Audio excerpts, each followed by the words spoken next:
name is Khuen. I live in Ocala, Florida. I'm a farrier, a horseshoer. I've been shoeing for 43 years. I'm only 44. I actually used to show some junior jumpers for some people in Maryland, and he used to shoe his own horses, and he got drafted in Vietnam. So out of high school, I went directly into horseshoeing school in Houston, Texas. You know, I had a lot of good people, a lot of old horsemen to hang around with, and I think, I mean, I loved horses for sure, but I think that without them I wouldn't have the knowledge of a lot about horses. They're all individuals. There's no set way to shoe a horse. When you pick up the foot, or when you're walking towards a horse, you should start getting your reading on what you should do, you know. I mean, not every horse is shod the same. They're all different.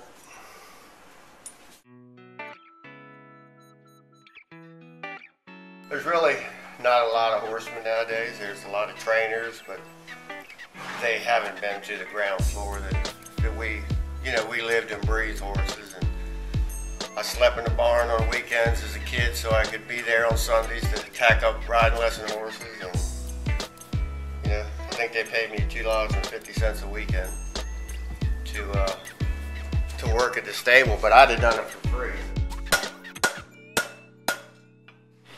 To me, I look at the foot as, you know, I trim them down and I put a shoe back on, but that's just the extension of what I took off. I don't look at it any other way. So if my extension is different than what I took off, or I change the picture of the foot, then I've done something wrong. It should almost look like hoof when you put it back on, even though it's a piece of metal. You know, plenty of room covering the foot, and hopefully it works out that way.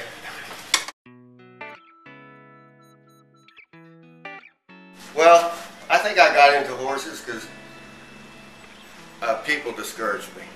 Just seemed like if you're nice to a horse, majority of them will show it back to you in some way.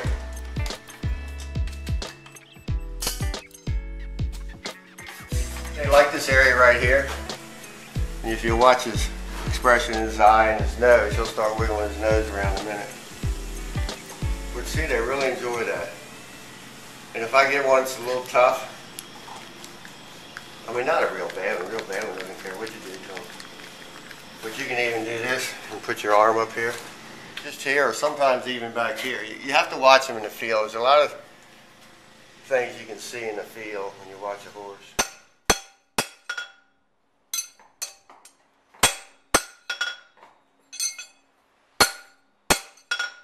I have a couple horses that I shoe that are, when they win, it's kind of exciting that I'm a part of that team, so I do like that part, yeah.